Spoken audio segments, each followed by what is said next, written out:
Start getting everyone in here.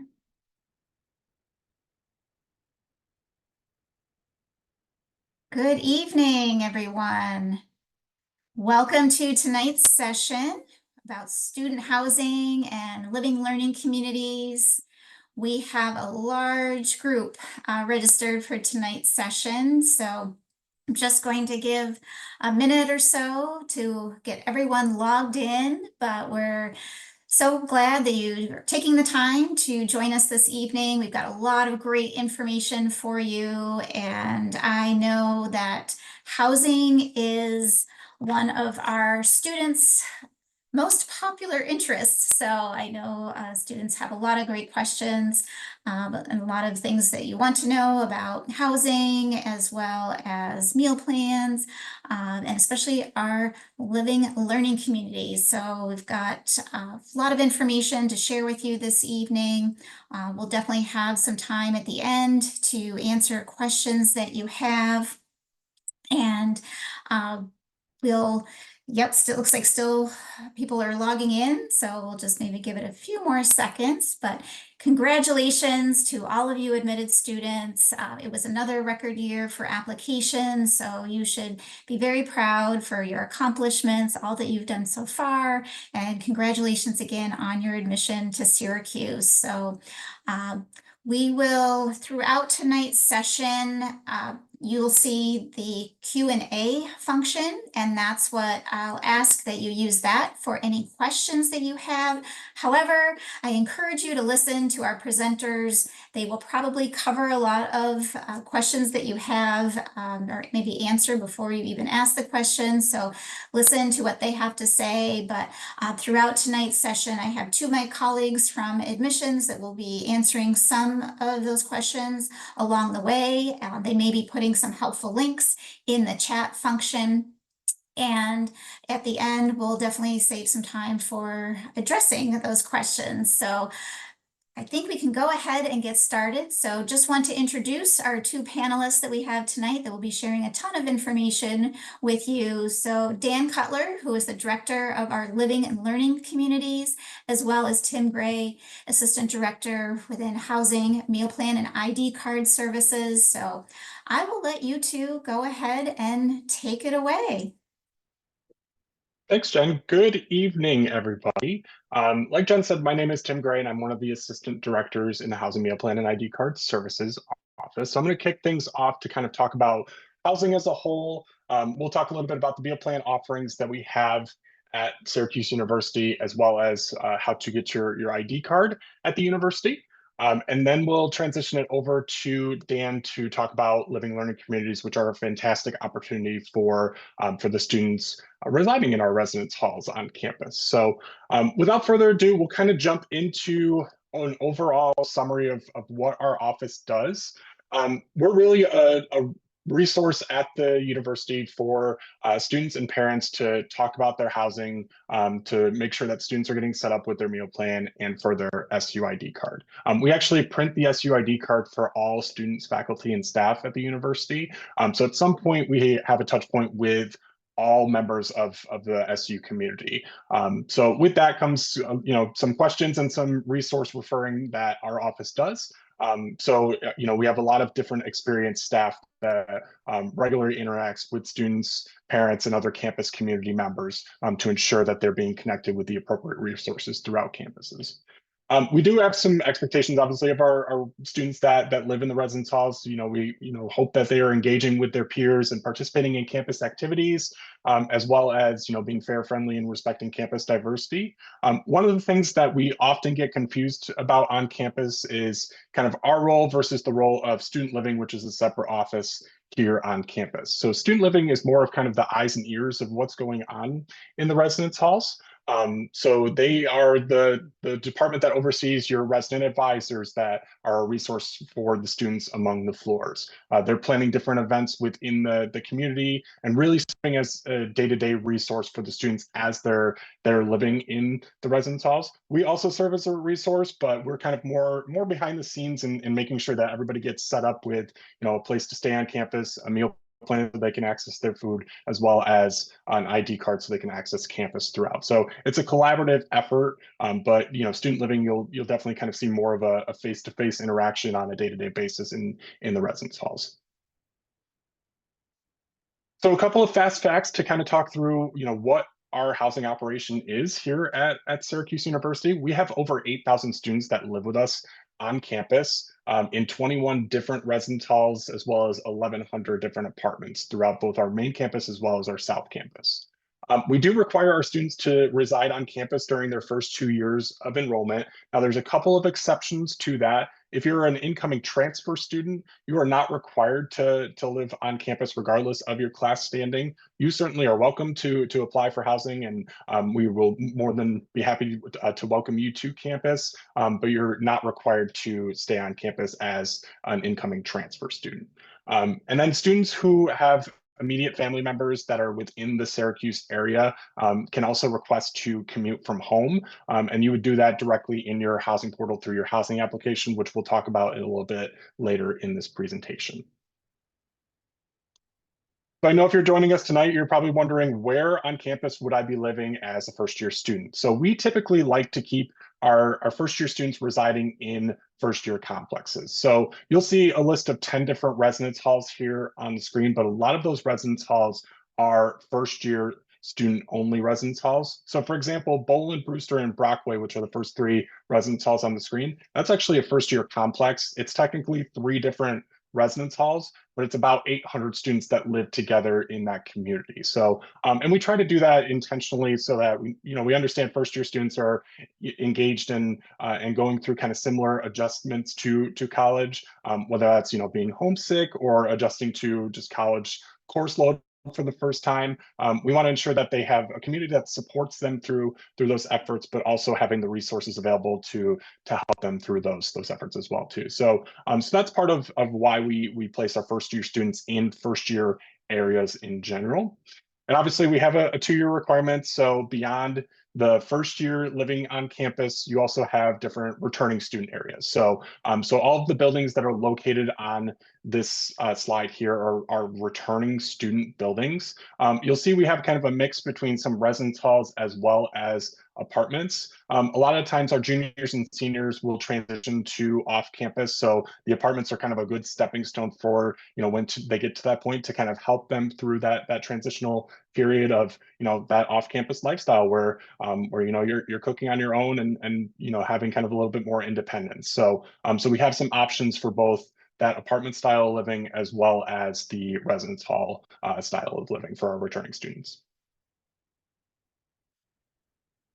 So a couple of different things to ensure that you're taking away from this presentation. Obviously, the first thing that you want to do is complete your admission and acceptance form and join the Orange family. Once you do that, that's what kind of gets you, starting to rolling with our housing process. So once you accept your admission, you would get information about how to activate your net ID and password. And essentially what that is your login information here at the university. It's what activates your email address and really gives you that login information to start accessing the university resources. At that point, you can complete your housing application. Now, your housing application is going to be available within your MySlice account, and you'll get an email sent to your syr.edu email address within about 3 to 5 business days once you matriculate into the university. And then within that housing application, you can set up your profile. So you'll answer some questions about different preferences that you have regarding your housing. You'll submit a questionnaire about roommate matching. You can also start to look for roommates at that point. So we'll talk a little bit about what that looks like a little bit later on, but that's when you can start to fill out your housing application once you receive that email from our office. And then another important thing is just to make sure that you're submitting your health history and immunization forms through the health services patient portal. It doesn't prevent you from applying for housing or doing anything kind of at this point from our office, but when you get to the residence halls, if you don't have any forms submitted or if there's a delay, it might hold you up from moving into the actual residence hall. So just make sure that you're submitting that in a timely manner as well. So here's kind of a glance of what the housing application looks like. So on your screen, you'll see the arrow where it says Syracuse Student SSO Login. That's actually single sign-on login. That's where you're going to need that net ID and password. And then once you log in, it's going to bring you to the application starting point. So you'll see here, you'll click starting application, and then on the left-hand side, you'll see different sections within the application that that you'll be able to complete your application through.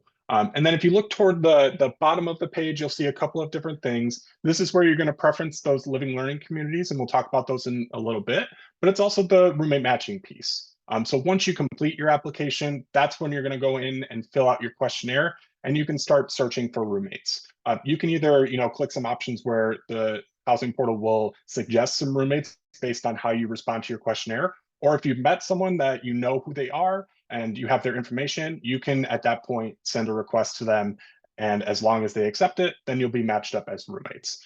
We have a whole screenshot guide of how to navigate the roommate matching piece on our website, but it's a really good tool, even if you don't match up with a roommate, for an opportunity for you to connect with other people at the university at that time.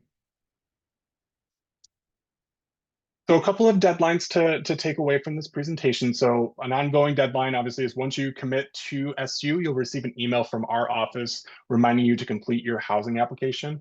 One point of clarification, we do send that email to your syr.edu email address. We don't send it to any personal emails or anything like that. So once you commit to SU, that's when your primary communication is going to go to that syr.edu email address.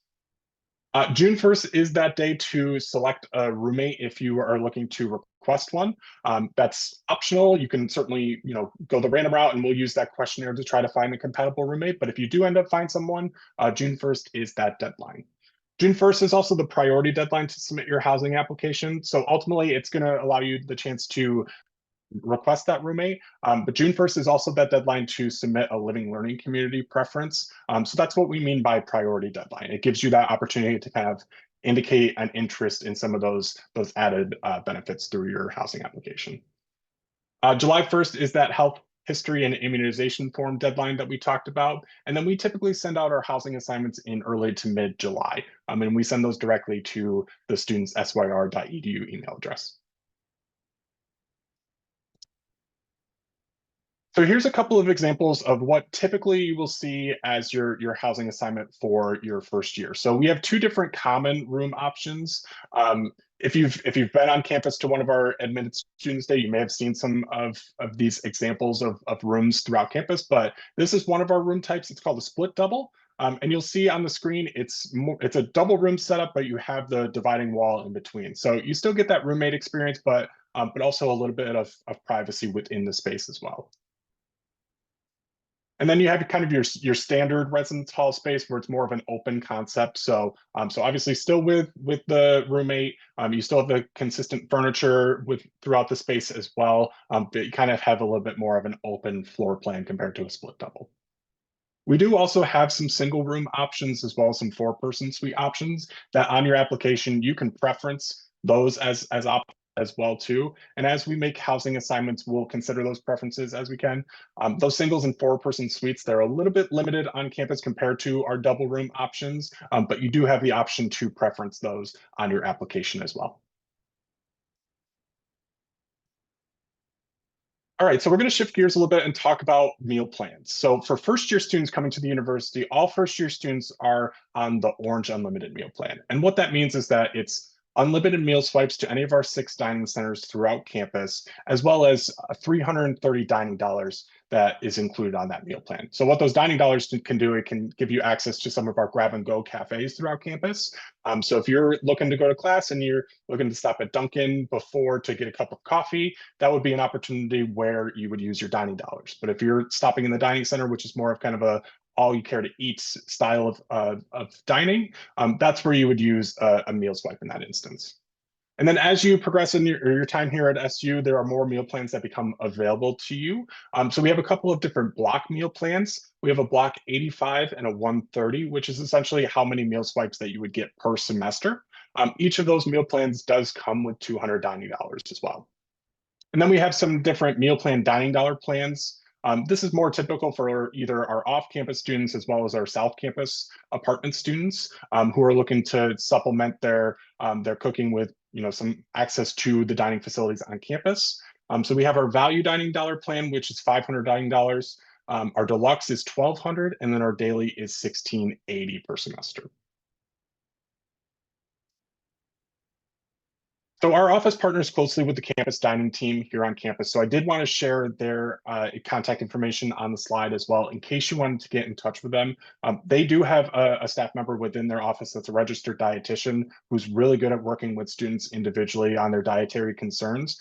So I did want to share their contact information in case you wanted to speak to their staff members to kind of learn more about how they can accommodate different dietary needs prior to coming to campus.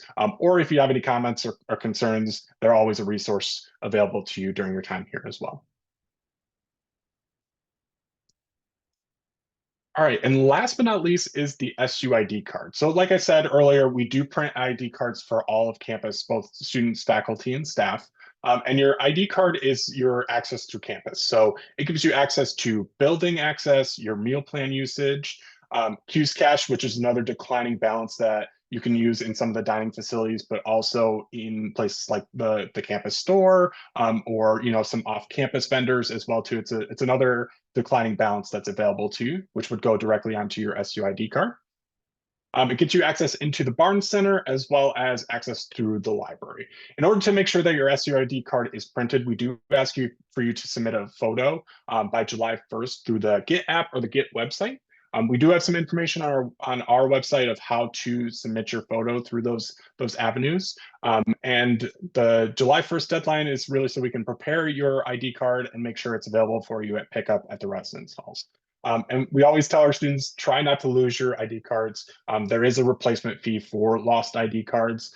So, hang on to that ID card for dear life. I know the campus store does sell great ID card holder options as well too. So if you're looking to do that, that's a great resource for you. But as long as you are submitting that photo by July 1st, we'll have that ID card prepared for you. So before I transition over to Dan to talk about living learning communities, I did want to share our contact information on the screen as well too. If you have access to a QR reader, we have a QR code that brings you directly to our website that has a ton more information about our housing and meal plan offerings, as well as how to submit your ID card photo. Also, if you have any questions or if you have any trouble accessing the application, you feel free to give us a call or send us an email. We'd be happy to answer any questions that come up along the way. So with that, I will turn it over to Dan Cutler to talk about living learning communities. Thank you, Tim. Good evening, everyone. I have to say, I'm super impressed with housing that you can submit your own ID photo now. I remember back in the day where it was like a bad lighting DMV photo and it was scary to show people. So consider yourselves lucky that you can pick which photo you want to have on your ID card. So I'm going to talk to you a little bit tonight around two of our housing options that we have on campus, the living learning communities and our theme housing. So to start off with, you might be wondering, well, what's the difference between the two? So our living learning communities are more academic focused. So students are living together on a floor, on part of a floor, or spread across multiple floors, depending on the size of the LLC. And it's organized around some kind of common academic theme or affiliation, and then they participate in events and activities. Where they differ from theme housing is really around that academic piece. So there's intentional faculty support that's happening within our LLCs. We're engaging the students around that academic major or that discipline or that academic theme that the LC is organized around. So that might be in experiences outside of the classroom, connecting to what you're learning within the classroom, trying to really accentuate what you're learning. And then lastly, we have student staff members. So we have an LLC RA who lives on the floor and is there to support the LLC students. And then we also have LLC peer mentors, which are upper class students who have typically been in the living learning community previously, and they're focused on academic support. So they talk to you about your student around, how do you register for classes? What are the different academic softwares that we use, like Blackboard, class, things like that, get you connected with tutoring if you need it. So our peer mentors are really there as an academic resource. So theme housing, similar in that students are living together, there's some kind of theme that they're organized around, and there are events and activities that they participate in, but there isn't any of that academic connection or component that happens. And that's really the difference between the two. So with our communities now, you're probably thinking, okay, well, what are the options? Which ones do I have to choose from? So I've kind of broken this up into two broad categories. So the first is our group of LLCs that are restricted by some kind of academic affiliation. So the first group is that you have to be a part of a particular school or college to join those. So architecture, Maxwell, Whitman, you have to be a part of that particular school or college. You can be any major within that school or college, but you must be, for example, you have to be a Whitman student to join the Whitman Leadership LLC. So those LLCs, again, are restricted by school or college. Then we have our major-based one, which is a little bit more narrow of a focus. So again, exercise science. You've got to be an exercise science major to join that particular LLC. With design, there's a few majors that you can pick from, but it's within the School of Design or affiliated in that way. And then our last group, very cleverly named Other, affiliations are those of honors and ROTC. So the honors LLC, you've got to be part of the Renee Schein Crown Honors Program, and ROTC, you need to be in either Air Force or Army ROTC. But there's some kind of unifying academic restriction that is limiting who can join these particular LLCs.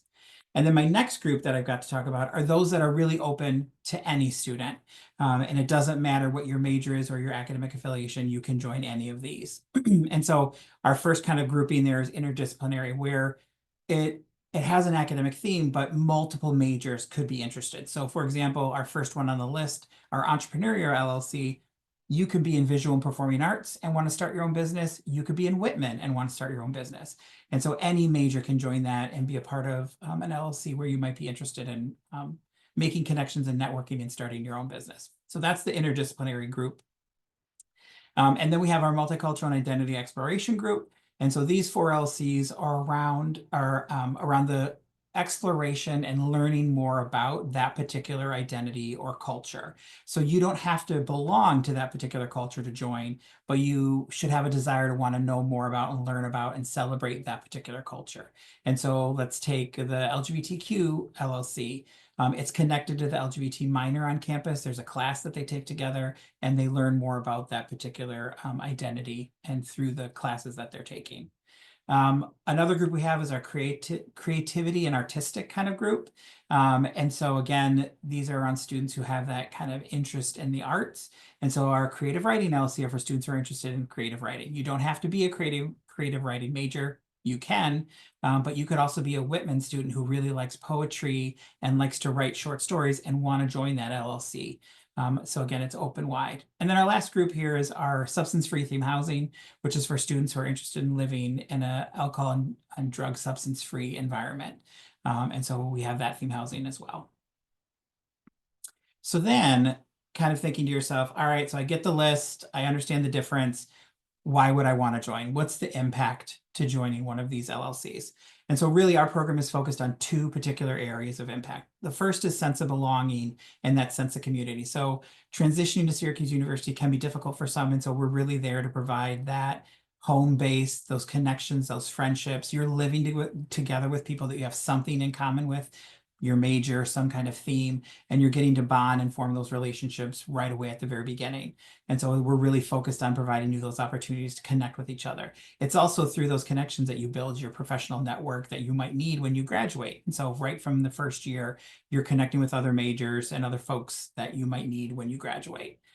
And then the second area is, again, that academic piece that I talked about. So it's that academic engagement and support and really helping students make those faculty connections, make those mentoring relationships. You might need that faculty member to write a letter of recommendation for an internship or for research. And so we really want you to help make those connections early on. And it's also supporting you, again, through our peer mentors to make sure you've got access to study groups, tutoring, and that you live with folks that, you know what, I'm studying for calculus and I don't understand what's coming up on this test. You can walk outside of your room and there will be other people on your floor that are taking those classes that you can connect with and get help from and talk to and study with. So that's really the two main focus. And then our research has showed that students who are in our Living Learning Community program are more satisfied with their experience overall at SU, and they have an improved retention and graduation rate. So those are two other kind of added benefits to our program. So I normally like to have students who have been in LLCs with me to talk about them. If you're able to come to one of our spring receptions that we have a table at, we'll have students there to talk about it because I know I'm an old guy. This is my job. I love them. I do this for a living. So of course, you're not going to believe me. So what I brought with me here though is some quotes from some students who've been in LLCs before and kind of how they talk about their experience. So this first one, I'm not going to read it to you, but this first one is really about them talking about that sense of belonging and feeling that connection and that community that they developed in their LLC. The next quote is more on the academic side. And so again, students talking about how it was really useful having that academic commonality on their floor. And in this image, the faculty member in the tan or brown jacket is Zeke, who's with the design program. And so he's one of our amazing faculty members who works with the design LLC. And so there he is kind of connecting with some of our students. And then the third quote I have for you is again, back to community and talking about how the student really just overall felt that sense of community and made that transition much easier for them here at SCO. So that's kind of what the students have had to say in quote. If you want more, on our website, if you go to our website, and there's the actual address right there, we have a section called Living in an LLC. And so on that webpage, we've got video testimonials from students who have recorded themselves talking about their LLC experience, why they thought it was beneficial, why they wanted to join, what advice they would give to an incoming first year student if they're trying to decide to join or not. We also got we have more quotes on there. And then we're actually in the process right now of updating and adding new photos. So if you go, depending on when you visit, you might not find any photos because we're in the process of updating those, but there will also be photos from different experiences students had within the LLC. That's another great place to go to kind of get that sense. So typically around this point, folks are like, all right, I'm kind of getting it. What actually am I doing? Like, give me a concrete example of like, what is my student or what am I going to do in the LLC? And so I've got a couple different examples here to share with you. So the first is around that community building, that forming friendships. Our LLCs do lots of different things, and sometimes it's up to the LLC students to decide which things they want to do. So some examples include going together to dinner as a floor, whether it's in the dining hall, whether it's somewhere else. We have a lot of different community building or bonding initiatives that we do. And so there are LCs that go on South Campus to our South Campus ropes course. Then they do high ropes or low ropes, team building to bond and connect and get to know each other. Their faculty attend and are a part of that experience as well. Whitewater rafting, I'll let you in on a little secret. Nothing will change your life more than seeing your faculty member in a wetsuit. It's life-changing because, and honestly, it changes that dynamic in the classroom because you start to see them as a person. You remember being in elementary school and you saw your teacher in like the grocery store and you're like, my teacher eats? They grocery shop? It's the same concept, like getting to know your faculty member on a deeper level. So some of these community building initiatives do that. And definitely whitewater rafting is one of the key things there. Also, they do things like escape rooms, like we have a mall right near the university, and they've got a couple different escape room things that we do. So we'll take students there and do that. So again, lots of different ways to get out of the residence hall, build community with each other, but also you're doing that bonding that's on the floor with the fellow students. So then the academic engagement piece, we've also got our faculty members who are coming into the residence hall. So they might be hosting office hours in the hall. You might be going to meals with your faculty member. They might invite you out to go to dinner in the dining hall. We provide them meal swipes so they can join you in the dining hall. They might host fireside chats, although no fire and residence halls don't mix, and we don't like that. So it's more in name only. And then also through our peer mentors, through the other students on the floor, you're connecting with each other and you might form your study groups. You might be getting that academic support. Our peer mentors bring around resources and go door to door and share, like, this is the tutoring staff. Have you met them yet? And so really around helping you as a student connect with those academic resources that we have on campus. One of the worst things I hear is when you get a senior who's like, I didn't know we had tutoring. And I'm like, where have you been? You've been here for 4 years. So we're really trying to make sure you know about what your resources are and how to use them. And then the last piece, which is again a really important part for our program, is we want to get you out of the classroom, out of the residence hall, and engaging with what you're learning. And so we call those our experiential engagement trips or initiatives. And so you might go like in esports, like April 26th, they're going to an esports tournament in downtown Syracuse to experience what that's like in actual real world practice. Or you have folks who might be interested in studying exercise science, and they're going out to the training facilities to see what it actually means to be a physical trainer, because a lot of them want to do that for a living. So we're really trying to get you to connect with like what it's like to be that major, but in the real world. What does it look like as an actual career? Explore a concept you learned in the residence hall and see it in action in the real world. So that's really another important part of what we try to provide, is those experiential opportunities. So let's talk a little bit about how you sign up. Now that I've sold you about how amazing it is and you're all like clamoring to sign up. So one, we've made it really easy. You sign up on the online housing application. Tim's already talked about that, how you get access to that. We're a step in the process, so you can go through. You can choose not to sign up and just skip that part and go to the next section, or you can sign up, and I'll get to that in a minute. You can rank up to your top 3 choices. So if you only have one choice, you only have to rank one, and you can leave the other 2 blank or not give a second or third choice. If you really want to send me the message that you really want, I don't know, the esports LLC, you can rank it as your first choice, your second choice, and your third choice, and I will pick up on the hint that you might really want that particular LLC. There are no essay questions to join an LLC. You have done enough writing to get into this university and to apply to other universities potentially. So there's no essays you have to answer. You just rank your choices and hit submit, and we're good to go. Like Tim shared, the deadline is June 1st. And so make sure you're applying by then. And if you have any questions, we're always there to support you. So our email address is hopefully really easy, LLC, which stands for Living Learning Community, @SYR.edu. So I want to spend a minute talking about roommates, because that's also an important piece of the LLC experience. So as Tim mentioned, there's kind of like 2 ways to think about your roommate. So one, you can let SU match you. You don't have to go out and find your own roommate. We will match you with a roommate who's also going to be in the LLC with you. And Tim gratefully is my partner in that and does an amazing job of doing that. So if you're not into finding a roommate, or you look and you don't find anyone you feel like you're really connecting with, we will match you with someone and you'll both be in the LC together. The second option is what Tim had talked about in terms of going to find one yourself. And so there's an actual process. He showed you kind of it's like 2 after the LLC application. So you answer the questionnaire, and then you can go and find people who have things in common with you. As part of that, you can also find folks who have applied for similar LLCs as you, so that you can find someone who, hey, we connect and we both want to be in the same LC. That makes it much easier. I've been doing this job for 23, 24 years, and I haven't yet figured out how to violate the laws of physics and figure out a way for you to be in different LLCs in different buildings and be roommates.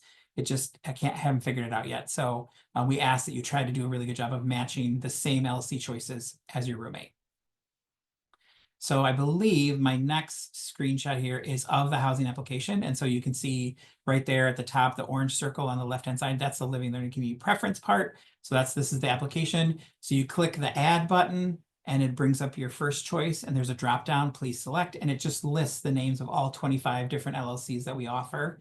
So you would select which one is your first choice, click OK. If you want to add a second choice, you just go back up to the add, click add again, add a second choice, add a third choice, and then you do save and continue, and you would finish the rest of your housing application. Again, if you're not interested, you wouldn't need to add anything in this section. So before I wrap up, a few things I wanted to mention. One, our LLC program is free, is no cost to students. So it does not cost you extra to apply for an LLC. It does not cost you anything to join them besides your normal housing costs that you would have to pay anyway. And it doesn't cost your student anything or cost you anything to participate. And so those trips and events we take you on, we cover the cost for those. We do not want any kind of cost to be a barrier for students to participate. So this is just an added benefit that the university provides as opportunities for students that you can take advantage of.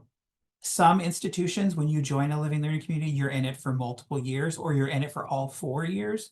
Here at Syracuse University, we want you to have a variety of experiences. So our LLC program is only 1 year at a time. So the vast majority of our students join their first year, they make their connections, they make those friendships. And then their sophomore, junior, senior, they might go off and do other things, and they might not join a learning community. We do have Living Learning Communities for sophomores and for some juniors and seniors, so those are options as well. But it's only a 1-year commitment, and you can make that decision every year as you go. The other thing we hear a lot from students are like, if I join this LLC, am I going to be isolated in this house on the edge of campus under a shady tree and I can't find anyone? No.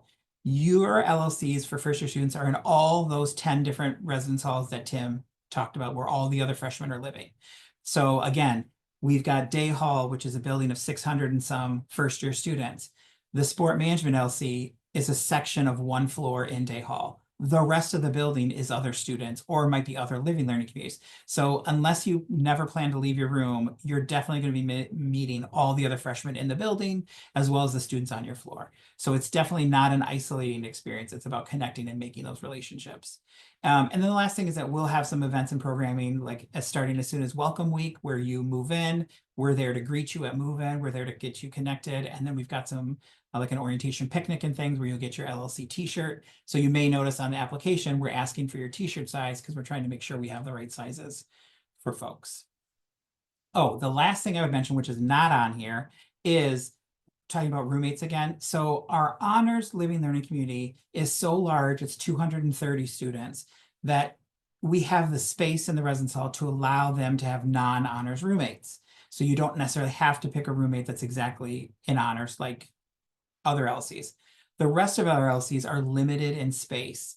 And so I don't know if I can allow you to have non-honors roommates until we get into the process. And so it's a factor of how much space do I have on the floor and how many people do I have applied.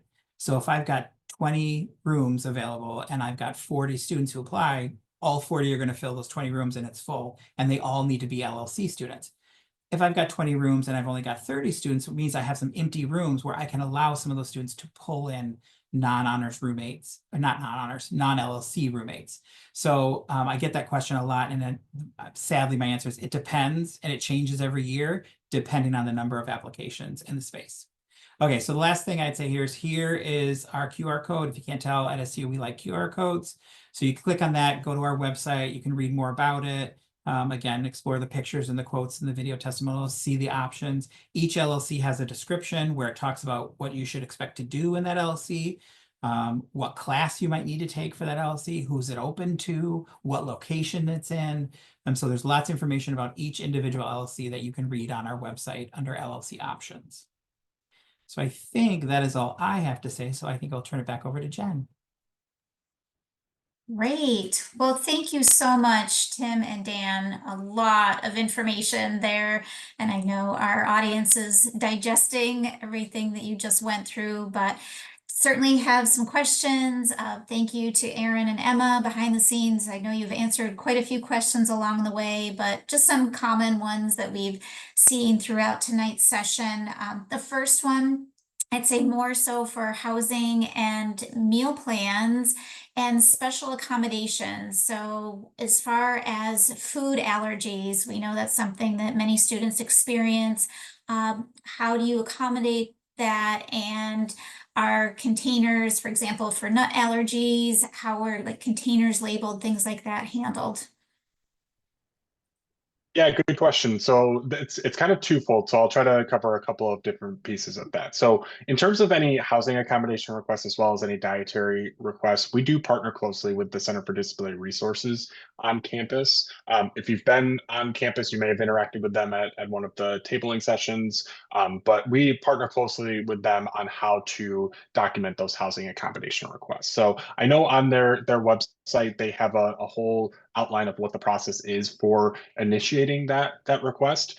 June 1st is also their deadline to make those accommodation requests. So if you're going to take away one thing from this presentation tonight, June 1st is a big day for all things housing.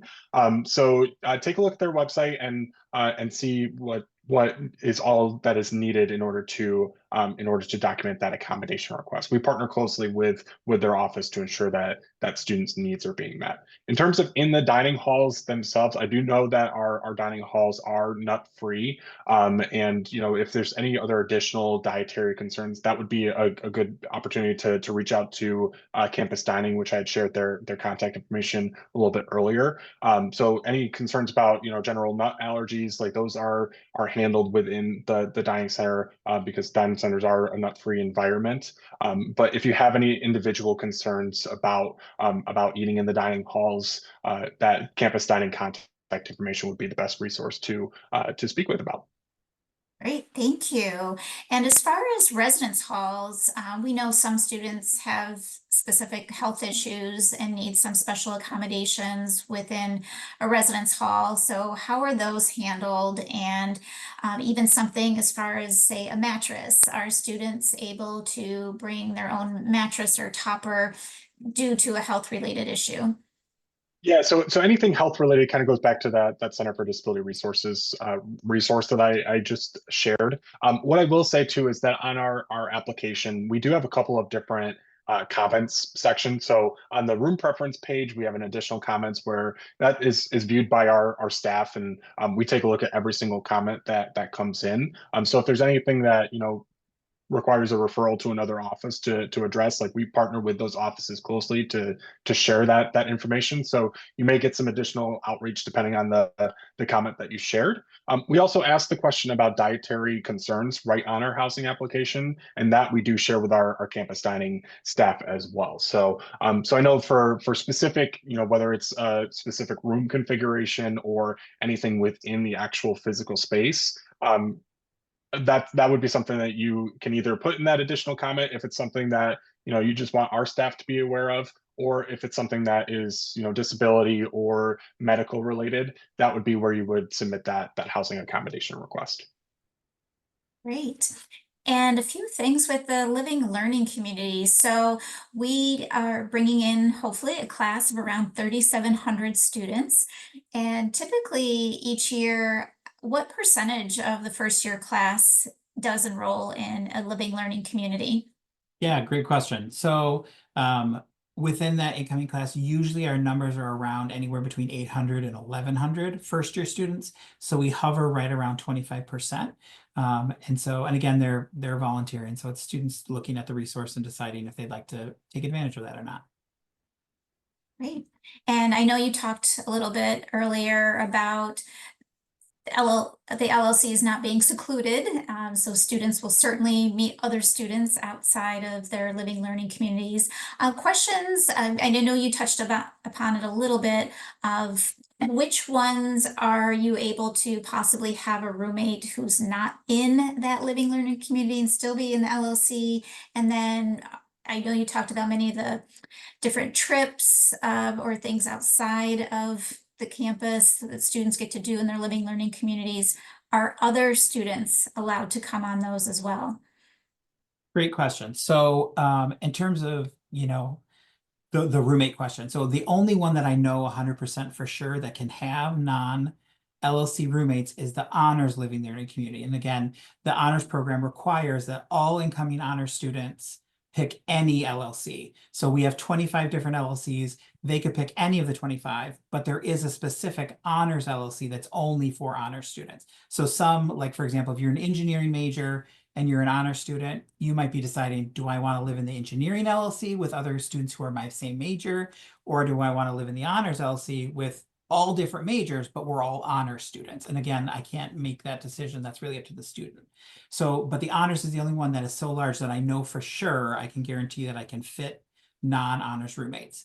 However, in the past, other ones that are like engineering is our second largest one. There's typically been space for some non-honors roommates in that one as well. It's like 192 spaces. But some of our smaller ones, like I can be honest, Sport Analytics is very popular LLC. And so that LLC typically fills with all Sport Analytics students. And so again, the tricky part of my answer is it changes year to year based on the number of applicants I get. So what I will say is my advice is typically tell the student to apply for the LLC, do the roommate matching. If they find someone they really want, pick their roommate. And when I'm doing housing placements with Tim, I will contact the student to say, hey, you've applied for an LLC that now doesn't have room for non-LLC roommates. So I'm going to give you the choice. Would you like to pick the LLC and go with a random roommate that we'll partner you with? Or would you like to pick your roommate and we'll remove you out of the LLC? And so I always give the student the option. I don't decide for them. I reach out and contact them. So if another thing besides June 1st that you can take away, your syr.edu email is the way everyone's going to start communicating with you. So you got to pay attention to that email, because that's where I'm going to be emailing you, being like, hey, I've got an issue with your application. Can you help me figure out what you'd like to do?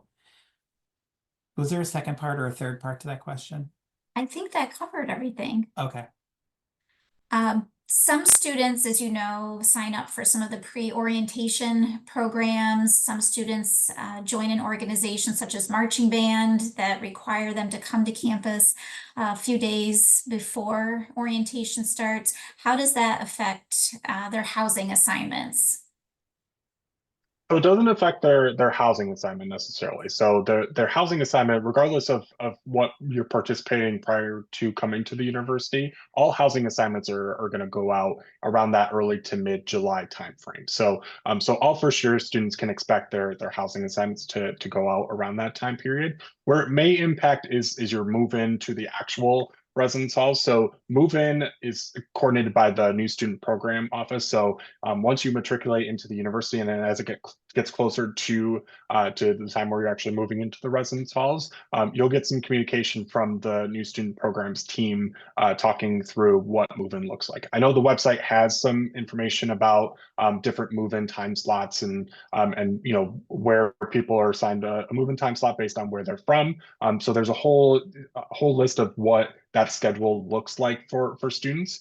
So shortly after you get your housing assignments, usually about like a week or so after, you get your assigned move-in time as well too. So you won't get it initially in that housing assignment. It'll come a little bit later on. The nice thing is that we partner closely with all of the offices on campus that organize these different pre-welcome programs. So chances are, if you have signed up for that pre-welcome program, your move-in time will correspond with that pre-welcome program, and you'll get that time slot that allows you to move in so that you can fully participate in that pre-welcome program. So more information to come. We usually start to send out communication about move-in around like the June timeframe or so. But like I said, there's a ton of information about move-in on the new student programs website as well.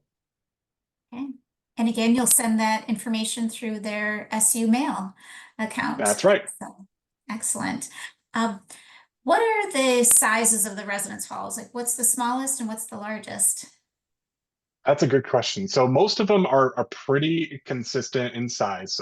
What I will say is like Brewster and Bolin, like they're typically in each of those residence halls, you're going to see anywhere between 350 to 450 students. I will say most of the floors that you're typically on, like they're a good size floor. Like you'll have about 50 to 60 students in total. So it's a pretty consistent experience regardless of where you're placed on campus. Like I said, a lot of the residence halls are more kind of like a complex setup. So like Flint and Day, for example, yes, they're two different residence halls, but they do share a dining center as well. So you may see a lot of students in Day if you're living in Flint and vice versa. But most of the floors, like you're going to have about 50 to 60 people on your floor. So it's a pretty large community, and then anywhere between 350 to 500 students within your building. Great. And as far as the living learning communities, do those tend to stay in the same residence hall location from year to year? Do you anticipate any changes for this coming year? Yeah, so typically they stay in the same residence hall from year after year. However, we always reevaluate each year. And so like for this coming year, a couple of our LCs did move around. So when you go to our website and you look at the LLC options page, it's got an accordion drop-down menu. It's got the name of every LC. So if you click on it, I think it's the 5th bullet in the description tells you the location, and those have all been updated. So every location you're seeing is actually what's happening for fall 25. Great. Very popular question here, because we need to keep some food in our rooms, need to maybe make a little bit of food in our rooms. Do microwaves, refrigerators come in the rooms, or do you have to bring those yourself? Yeah, great question. So microwaves and fridges don't automatically come into the rooms. I know a lot of the residence halls do have microwaves on the floors, and some of them have them on the main floor as well. We do have a partnership with a company through our office, and the information is on our website as well about renting a micro fridge. So if you were looking to partake in that, we do have an option that we partner closely with. The nice thing about that is that you don't have to worry about any size limitations or or any watt limitations with the microwaves. Like these are all units that have been approved by the university, and you also don't have to worry about purchasing one. Like these are rentals that they would bring to the residence halls before you move in, and then they would remove them when you move out. So there's no lugging back and forth the microwave or the fridge as well too. You do have that option to rent one. If you do decide to purchase a mini fridge or a microwave, what I will say is take a look at the new student programs website, because there are some size limitations and things of that nature for those two items. But if you chose to do the rental option, we do have a partnership with a company called My Micro Fridge that you're able to rent with as well. Great. And you talked a bit about split doubles and open doubles. Do all residence halls offer both options?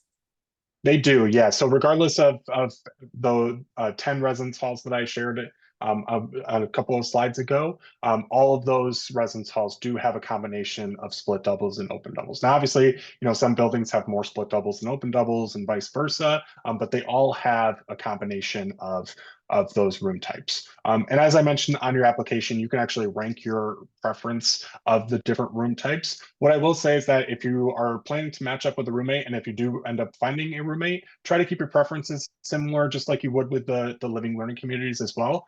Because if you preference a split double, but your roommate preferences an open double, well, one of you is going to be happy with the room assignment that you're assigned to. So try to have that communication and see how you can line up your preferences as best as you can, so we can help honor your preference as best as we can as well.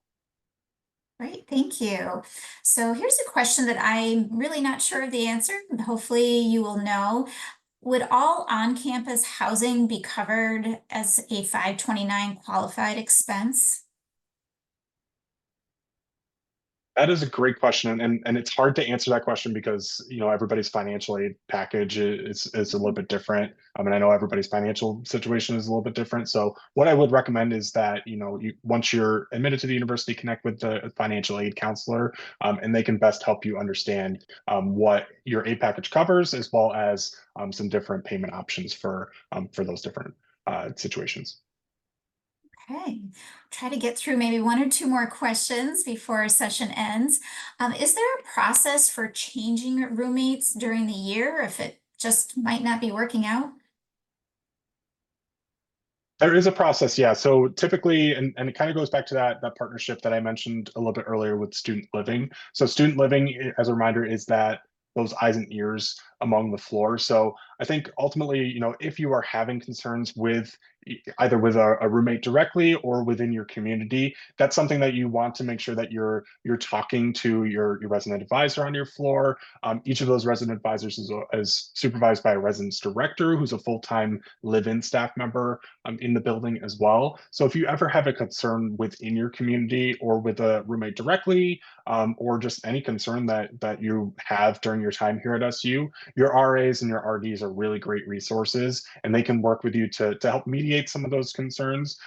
Ultimately, if it ends up being a room change, they would work with you to figure out what that looks like as well. But they want to try to establish the communication with you to help you navigate the difficult situation that you're facing before getting to that point. But it's really that open communication that you want to have with those resources to make sure that you're coming up with the best solution. So I think this might be maybe our final question. So we have a summer start program for incoming first year students. It is a 6-week program on campus. It is open to any student who's coming in as a first year student. It allows you to live on campus, live in a residence hall, experience a bit of campus life, and also earn up to 7 to 9 credits. So taking a couple classes, getting a head start. For those students that are participating in the Summer Start program, obviously that's after June 1st. What if they find, wow, I roomed with someone during this program that I'd really like to stay with? Is that able to be worked out, or what happens in that case? Yeah, I mean, so again, the Summer Start program is a great program to help you kind of get acclimated to the SU community. Because of the timing, like we just can't honor those requests. The nice thing is that when housing assignments go out, you'll be able to kind of talk with those people that you're in the program with, and like you're still going to be students kind of going into the fall, so you'll have some other ways to connect with other peers that you spent during the summertime at different locations throughout the building. Maybe you'll be even placed in the same building, but because of the timeline with that June 1st deadline, that we wouldn't be able to accommodate a direct roommate request at that point. And as far as our dorms being co-ed, how does that work? Is that separated by room, by floor? We have co-ed rooms, restrooms. Yeah, great question. So on the floors, in most part, it's intermixed based on gender. So on your application, you have an opportunity to identify based on your gender, and we kind of outline like what does that mean for your housing assignment.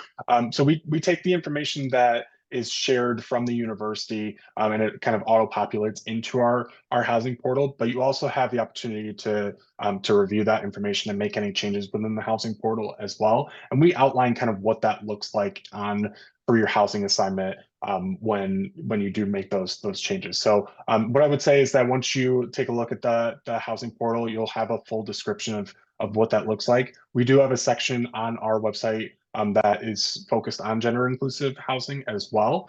So you can take a look at that website to kind of learn more about what our gender inclusive housing process is. In terms of the bathroom setup, because I know that's a common question for a lot of students as well. The majority of our bathrooms within the residence halls are what's called pod style bathrooms, and they're very similar to the bathrooms that you would have at your home. So you close the door and you have the sink, the toilet, and the shower right behind that door. So you have that sense of privacy. Now those pods are shared throughout the floor, but you do have a little bit of that individual privacy as well. In some of our residence halls, we do have kind of a more communal style of bathroom as well. So those are gender identified, and that's kind of your typical like line of showers and line of stalls. So you still get that privacy, but they are a little bit more gender specific. So on the floors itself, like they are intermixed. We try to keep, especially if we're doing random assignments, we try to keep the gender dynamic equal in the actual assignments, but you may be mixed among the floor with students of the opposite gender.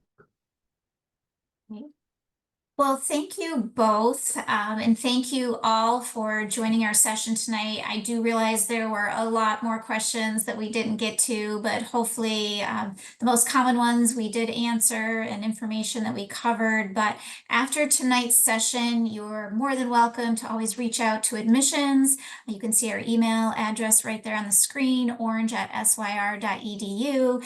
You can also reach out to Living Learning Communities as well as Housing Meal Plan and ID card services with any questions that you have. I know some of you had very specific questions. We'd certainly be happy to assist you with those detailed answers that you're looking for. So please don't hesitate to reach out to us at any time over the coming months. Also, a lot of information that's posted on the website right now for admitted students and under each of the housing websites and living learning communities. But if you do end up enrolling, matriculating over the summer, you will receive a lot of information to help guide you along the way. So you'll be led through different steps and things that you need to do, and reminders of filling out information like the health and wellness as well as the housing application. So we won't leave you in the dark, but always feel free to reach out to us. And again, congratulations to you students on your admission to Syracuse, and we look forward to connecting with you over the coming weeks and months. But if you do need anything, don't hesitate to reach out. And wishing you all a wonderful evening. Thank you so much, and thank you, Dan, and thank you, Tim, for leading us tonight. And go Orange!